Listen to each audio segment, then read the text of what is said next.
Good evening, my king. The moon is high tonight. The air is soft and still. Your chambers are quiet, and I am here, again, to offer you a story. Not a tale of war, not of thunder or fire, but one of wonder, of strange places, of hearts that search and find, of wisdom hidden in the flutter of wings. So rest your thoughts. Let your hands be still. Let your breath slow. And hear, if you wish, what I have saved for you tonight. This is the story of the merchant and the talking bird.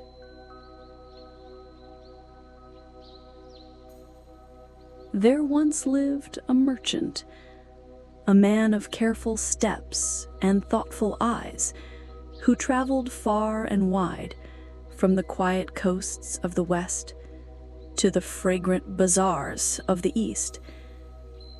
He was not rich, but not poor either. He had enough for comfort and enough for dreams. His house was modest, but filled with warmth. He owned a quiet home, a gentle wife, a loyal servant, and a single bird kept in a brass cage that hung by his window, catching the morning sun and whispering to the wind. The bird was clever, very clever. It spoke little, but when it did, the words were always true. Not fanciful, not foolish, but calm and deep, as if it spoke with the voice of the world itself. Each morning, as the light crept through the shutters, the merchant greeted it. "Good day, little one." And the bird replied, "Good day, master. May fortune walk beside you." That was their custom, a small ritual that brought peace to the start of each day. One day, as the seasons changed and the wind shifted, the merchant prepared for a long journey to the east, across dry lands and over cold mountains, to trade for silk and spice, gold-threaded cloth, and stories carried by wind.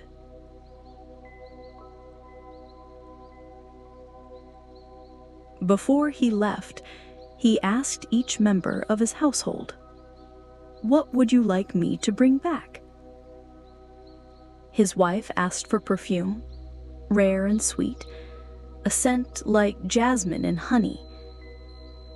His servant asked for a carved box, small and secret, to keep his treasures safe. And when he turned to the bird, the merchant smiled. "And you, little one, is there something your heart desires?" The bird hopped once on its perch, then said, "If you pass through the jungles of India and hear the cries of wild birds, tell them of me. Say, there is one among you who lives in a cage far away and remembers the sound of trees and the rustle of wings through open sky."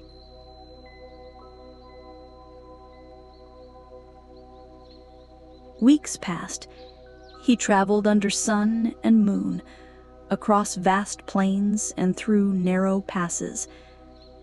He crossed rivers that shimmered like ribbons, and past silent ruins where time held its breath. He listened to the wind in foreign markets and heard prayers in unfamiliar tongues. He traded well. He met poets and thieves, monks and dancers. He dined on strange fruits, heard stories that bent the stars, and dreamed beneath unfamiliar skies. And in time, he reached the jungles of India. There, among great trees and tangled vines, 100 birds flew above. Bright feathers, sharp beaks, quick wings, and louder voices. Remembering the bird at home, the merchant stood among the trees and called out, "O birds of this forest, one of your kind lives with me, caged far from here. He asked me to greet you, to send his memory like a feather on the breeze." For a moment, nothing, only the hum of the forest and the distant cry of monkeys. Then one bird shrieked and fell from a tree, still, as if dead.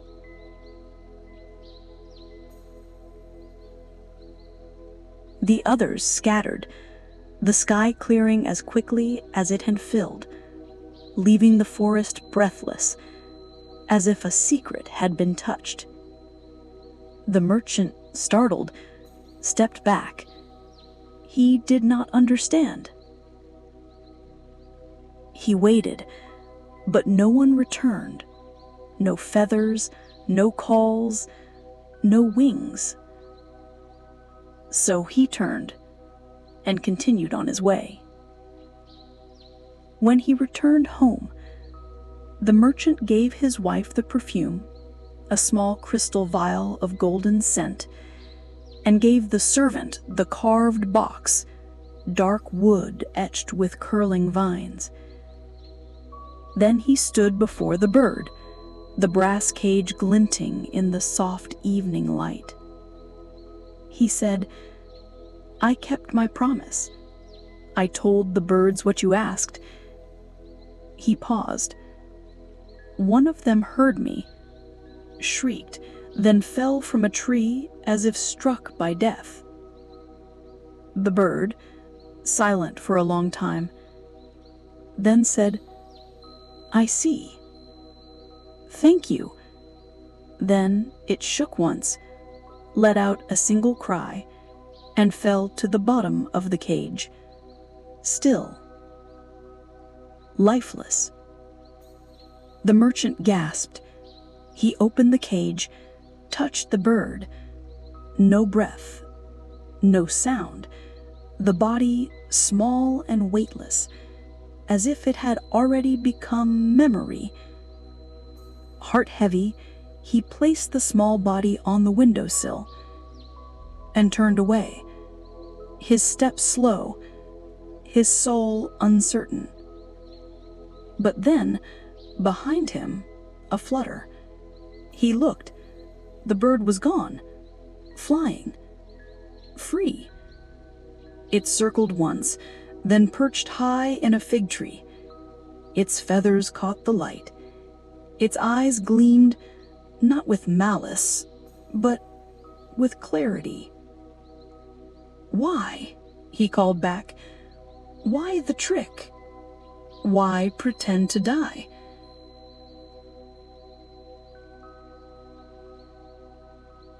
The bird called back, its voice like a leaf on wind.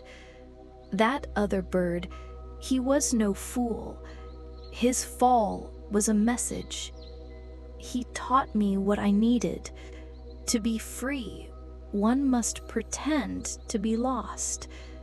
To escape, one must sometimes fall. The merchant stood silent. He understood.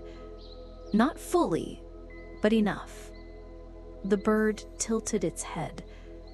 "You were kind to me, so I leave you a story, a gift. May it serve you well. Farewell, master." And with that, the bird flew away, a small shape in a vast sky, becoming smaller until only memory remained.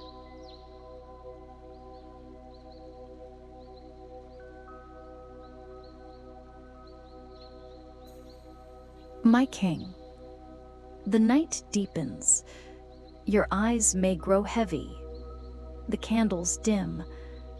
And still, this chamber holds the echo of a bird and the wisdom of silence. There are truths we do not speak, and ways to learn, not with force, but with watching, with stillness, with listening. There is meaning in quiet things. Rest now. Let your dreams be gentle, like feathers in the wind. Let your thoughts drift, not away, but inward, for there are more stories to come, and I will be here tomorrow night to tell them. Sleep well, my king.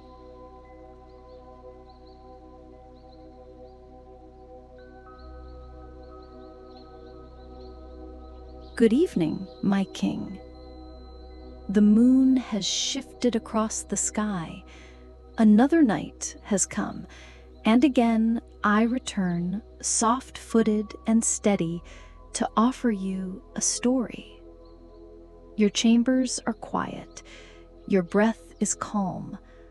Let the silks beneath you cradle your body. Let your thoughts slow like a stream in deep shadow. Tonight, my tale is older than dust, yet still fresh as a jasmine breeze. It is a tale from the mountains beyond Samarkand, carried by merchants wrapped in wool and gold, brought through hands both kind and cruel. It has taken a long time to reach you, my king, but here it is. This is the story of the Scribe and the Unwritten book.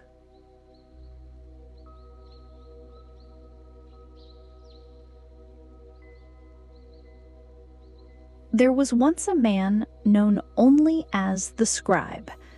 He lived in a narrow house nestled at the edge of a city whose name is no longer spoken, where olive trees leaned into the wind and water whispered through ancient stone. The city was full of winding alleys, echoing footsteps, and distant bells that told the time for prayers and meetings. The scribe was quiet, not because he lacked words, but because he carried too many. His hands were always ink-stained. His robes smelled of cedar and dust. He copied texts by candlelight, page after page, letter after letter, day after day. He was not wealthy, but people came to him for transcriptions, for prayers copied cleanly, for poems to be bound in silk. His work was known for precision, for elegance, for heart. He worked slowly, never rushing, as if each letter mattered more than time itself. But the scribe had a secret. Hidden beneath the floorboards of his study was a single scroll, blank, unwritten. He had made it himself from the finest papyrus, soaked and pressed under moonlight. It waited there, year after year. When asked why he did not write his own words, he would only smile.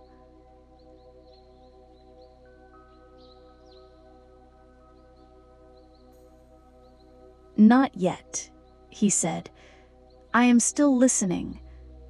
He believed that the world was speaking, all the time, in the sound of falling leaves, in the laughter of children, in the silence between sentences.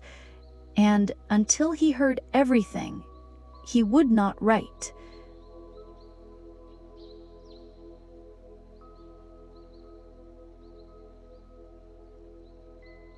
One day, a traveler came. Her name was Noura. She wore a cloak of sand-colored linen and carried a satchel filled with feathers, leaves, and inkpots. She said, "I seek the scribe." "Then you found him," he replied.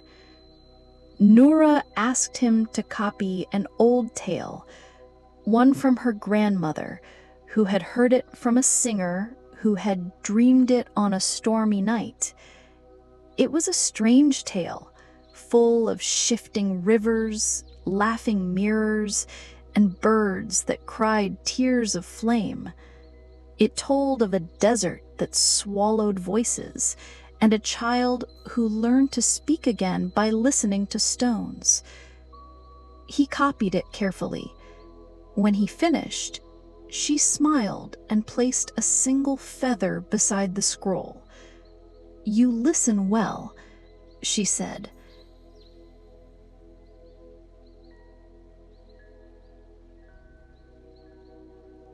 "Do you ever write what you hear in your own mind?" The scribe looked toward the floorboards, but he only said, "Not yet."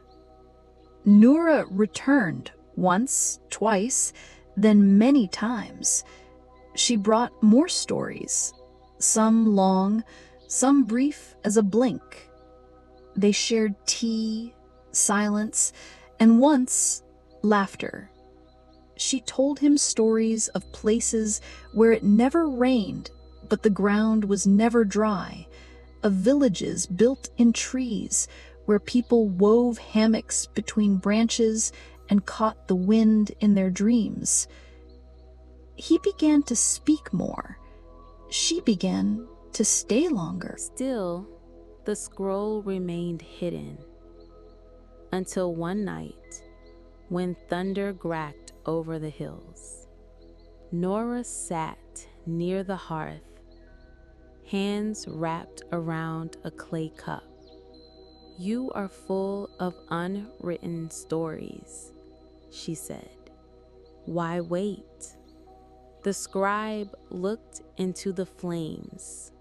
"Because I am afraid," he said, "that once I begin, it will end, that the last line will be goodbye."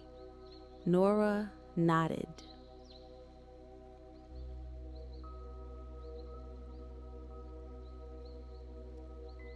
"Then begin, and never finish.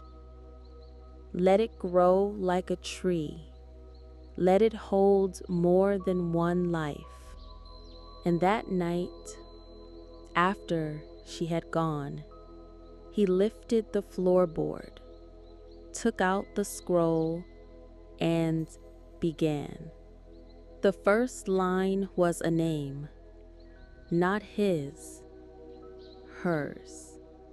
He wrote about her laughter, the way her voice carried, how her footsteps never echoes the same way twice. Then he wrote the tale of a city that dreamed, of walls that changed shape depending on the moon, of libraries that whispered to each other, and between each story, blank space, waiting, inviting. Days passed, then years. The scroll grew long, too long for one room. So he stitched more paper, parchment and silk, wove it into a tapestry of words. Others came, shared their tales. He wrote them too, and soon it was no longer his story. It was everyone's. A shepherd told of a lamb that sang to the stars. A potter spoke of a vase that held the scent of a lost summer. A sailor whispered of waves that remembered the names of ships long sunk. He never finished it, and when at last he grew old and the ink trembled in his hands, he gave the scroll to a child who had brought him a poem scrawled on a stone. Now you listen, and when you're ready, add your part. The scroll traveled through fire, through forgetting, through kingdoms lost and names erased. It survived a storm that sank a fleet. It was hidden beneath temple stones. It was mistaken for rubbish once, then rescued by a monk. But it still exists somewhere, waiting for you. My king, the hour grows late. The sky is silver now. You are warm beneath your covers. The night is kind. The scroll is not gone. It waits for the next hand. Maybe yours. Sleep well and dream with ink in your veins. For the greatest stories never truly ends. And tomorrow I shall return with another.